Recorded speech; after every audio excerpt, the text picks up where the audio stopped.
Hi friends, I'm Abby and welcome back to my channel. Today I'm going to be recommending non-Western inspired fantasy books.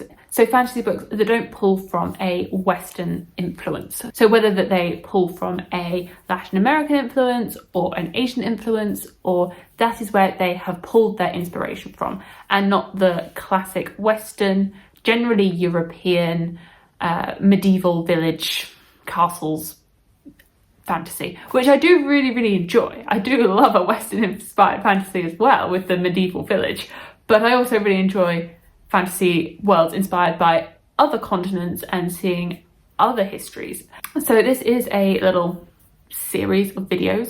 So this first one is some recommendations on non-Western inspired fantasy. I then will have a video of my TBR, or books that I really want to read that are inspired by non-Western influences. I feel like I don't know how many ways to say non-Western. I've decided to go non-Western and not non-European because Europe's a very large place, and I think when we say European fantasy, what we mean is medieval Britain type fantasy, when actually Europe is a very large place, and that a story inspired by Portuguese history is going to be very different than a Russian inspired story. So when I'm saying non-European, non-Western, what I mean is that like medieval village type setting, you know, a John Gwynne book. So going in, I realised that the majority of books that I have here to recommend are Asian inspired stories. I have, I guess, a bit of a gravitation, I'm gravitated towards Asian inspired stories, whether that is like China or India or the Middle East, but obviously I have a type, and that's the type. So I do only have one book that it is Latin American inspired, and that is Gods of Jade and Shadow by Silvia Moreno Garcia. This is a fantasy standalone where you are following our character Cassiopeia, and she is at the beginning of the book, she is raised by her grandfather. She is raised in her grandfather's house, and one day she discovers a trunk in his room which houses the bones of a dead god, a dead Mayan, the Mayan god of death, and there follows the adventures of him trying to reclaim his body. I was really invested in this. I was invested in our main character Cassiopeia. I was invested in seeing what was going to happen with these gods. I was invested in the Jazz Age Mexico. I mean, I've not been to Mexico, but I was invested, and I was really intrigued by the way that the Mayan gods and the Mayan histories was incorporated into this. I found it really interesting to read. It's not a culture or history that I know too much about.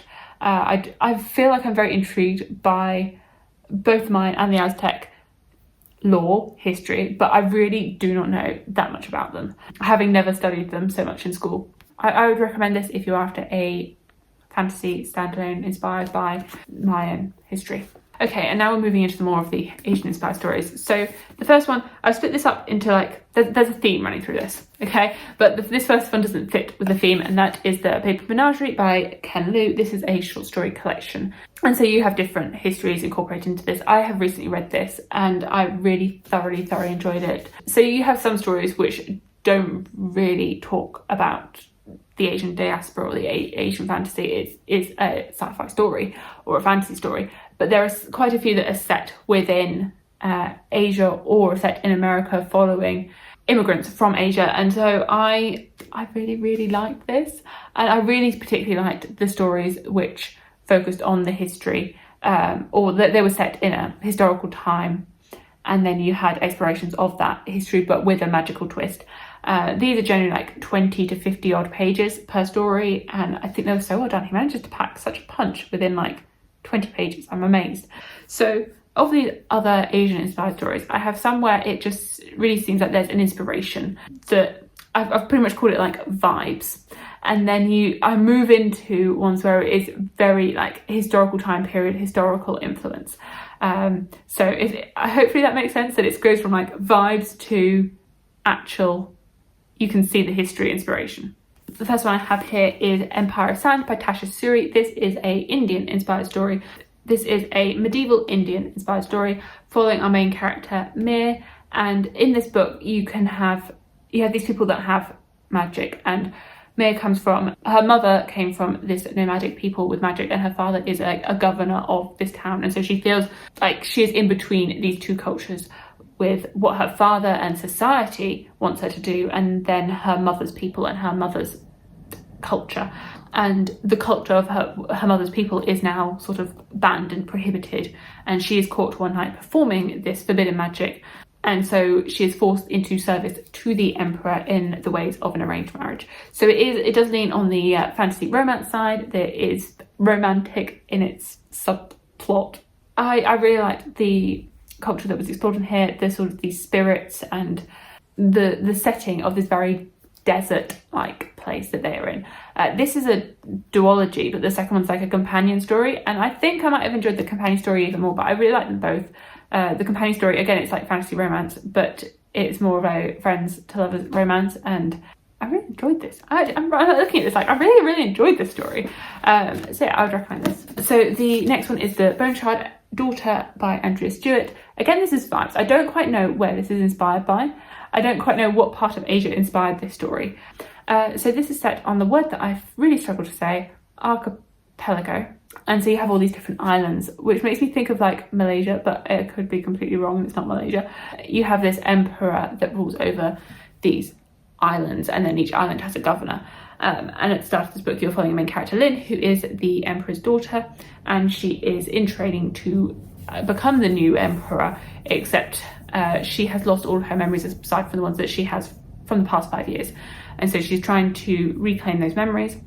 The magic in this is that you have these constructs which are powered by bone shards. So there is a tithe every year, and bones are taken from every person within the empire, and those bones are used to power these constructs. But if your bone is in use, then that will drain you of life. And these constructs can do anything. They could just like man a port, or they could be doing the complex economics for the kingdom. That's the magic in this world, and I've really enjoyed the animal companions and the world, the setting as a whole on this archipelago. So it's really vivid seeing these islands and the waters between them, and the setting of it is really very vivid. And I'd say an aspect of this book is this, that it's on an archipelago. Next, in terms of vibes, and this is one of my favourites, is the Greenbone Saga by Fonda Lee. I love this. I love this trilogy. And I finished Jade Legacy in December, and oh, it was so good. So yeah, this is a like mafia gang Godfather inspired story, like gangsters, set on the island of Kekon, and you are following this No Peak clan as they war against the Mountain Clan for Jade and control of the city of Janloon. And then this whole story really expands from there, but it's the characters in this. Like, I just love the characters. Well, love the characters. We've been watching Succession this year, and this is the fantasy Succession. It really is. Like, I'm watching Succession and I'm like, oh my god, this is so like the Greenbone Saga. I'm watching it and I'm like, the similarities, the things going on. So if you've seen Succession and you enjoyed it, then I think you'll like Jade City. And I think it has a similar pace in it as well. Like, I think Succession is a slow build. Like, that first episode, I was like, there's not that much going on. But it builds. And that's the same with this one. It's a builder. Like, you're not going to have this really fast-paced action straight away. It's a builder throughout the whole series. And yeah. And if you've read this and you want more like this, then Succession would recommend. Because it really does like fill the void of the Greenbone Saga. Would definitely recommend this. Like, whether you like Asian fantasy or not, like, I would recommend this. The same for the next one. Oh, we're into like absolute favourites. So this one is moving away from just vibes, because this does incorporate some history, and that is The City of Brass, or the Daevabad Trilogy by S.A. Chakraborty. This one is more Middle Eastern inspired. Oh my god, I love this trilogy. I have a whole video review of this trilogy because I love it. I adore it. This is like my favourite series of all time type love for this series. And you are following the main character Nari, and this is set in like 1900s Cairo. And at the beginning of the book, she accidentally summons a Djinn warrior, Dara, and gets taken to the magical city of Daevabad, where she finds out that she is magical in some ways or other. She's not a normal human. And the story goes from there. I love the politics. the politics, the twists, the turns, the characters, the mythology that's like interspersed all the way through this, like the setting and the mythology, like the way that it has these different creatures and these different legends from the Arabian Nights. And I haven't read the Arabian Nights, but I do really want to read it, because it is really interesting to see what is actual mythology from the Arabian Nights and what has been made up for this, because I just don't know. I just don't know that much about it, aside from seeing Aladdin as a child. So would definitely recommend this. I would so recommend this, 100%. If you haven't read this, what are you doing? Like, it's so good. And then in a similar vein to this, although very different, it's similar in terms of the mythology that it uses, and that is a Master of Djinn, or the Djinn novellas by P.J. Clarke.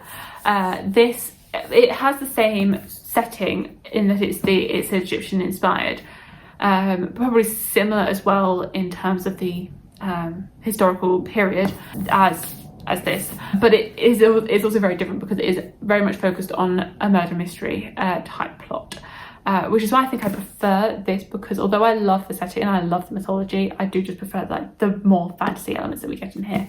A Dead Djinn in Cairo, and then Haunting of Tramcar 015 are the novellas, and then A Master of Djinn is the first novel in this world. I don't know what the plans are. Everything is wrapped up pretty much, and you are following this detective as she tries to piece together these magical cases. So in this world, it is our own world, except at one point a portal was opened to another world and these magical creatures came through. So you have angels, you have djinn, you have different magical creatures, just look, everything is there. And so you, as well as just solving normal cases, you have this police force that are solving magical cases. So that is our main detective and her purpose. And I think I really like the novellas more than the full-length novel in this. It's one of those issues, like when I was reading it, I was loving when I was reading the novellas, I wanted a bit more, because I wanted more world building, because I really love the world building. But when I was reading the novel, a spider. When I was reading the novel, I felt like it was a bit too long for what it was. So, but I just love, I love the Middle Eastern setting. I just love it. I love the Egyptian Middle Eastern setting and the mythology. And I really do need to read more of it. And okay, yeah, so now moving further into very much historical inspired, and that is The Poppy War by R.F. Kuang. This, you can really see the historical Chinese influence in it. I mean, there is fantasy, but it does have a lot of history in it. So this, you're following a main character, Rin, and at the beginning of the book, she is really training to get into this school or this training academy and escape her life as a orphan on the streets. You follow her and her determination. She is very determined. Like, you cannot doubt her determination to get in there and escape her life circumstances. So her circumstances, her foster parents want to just marry her off for money and just have her gone. And she's like, no, if I can get into this school, I'm going. So she really trains to go to the school. And I will say with this book is it does have a very big tonal shift in the beginning, in the middle of the book, as it has the approach of war. And it does get very graphic in the extent of this war that's going on. If that's not for you, then that's not going to be for you. But I thoroughly enjoyed this. Is for me, unfortunately, I wasn't a massive fan of the third book in the series. I didn't mind. It was like Game of Thrones season 8. I didn't mind where we got to. I just didn't like the journey. I didn't like how we got there. So although I really recommend like the first and the second book, the third book wasn't my favourite. But a lot of people do still really like that third book, and I do think it's well written. I didn't like the execution of the plot. This is really inspired by Asian history and by the Poppy Wars, the Opium Wars that went on, and particularly there is a scene here that's inspired by the Paper Menagerie, which is very brutal to read. It's not the most pleasant to read, and it makes you go, oh my god, this is actually what happened. Like, that happened. People did that to other people. And there were scenes like that in this as well, where I found out about like actual history that happened. And I was like, that actually happened? People were that horrific? Like, what brings people to do that thing? To do those sorts of things? Like, war seems to make people do crazy things. I thoroughly enjoyed this and would recommend it if you're after a Chinese Asian inspired story. And then the final one that I have here, which I guess is more historical than fantasy, is The Ghost Bride by Yang Si Chu. This is set in the 1890s in Malaysia, and you are following a main character, Lilan.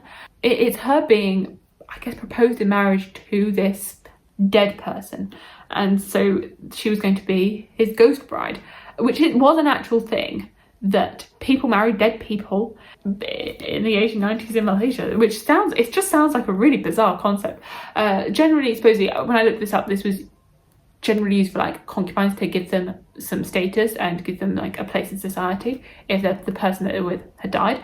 But this takes like this historical setting and adds a twist to it, and I really liked this setting in Malaysia, and that it had such a range of influences at that time, that you had people coming over from Europe, you had people coming over from China, and you had the Malaysian people as well, and so you had all these different cultures blurring together, and all these cultures coming together, and the way this explores it in terms of death. So being this ghost bride, having this access to the world of the dead, and having these different cultures and how that the different beliefs for what happens after you die, and where they go. So I thoroughly enjoyed this. It's a bit weird.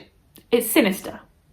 It's sinister but romantic as well. It's weird, okay? It's weird. But I enjoyed it. I enjoyed the historical setting. I enjoyed the writing style. And I think if you're after like a standalone that's focused on a part of history that I didn't really know anything about, then I would recommend this. So those are some book recommendations for non-Western inspired fantasies. If you have any recommendations for me, then please let me know. And I will have my non-Western inspired fantasy TBR going up after this. So thank you so much for watching, and I'll see you in my future videos. Bye!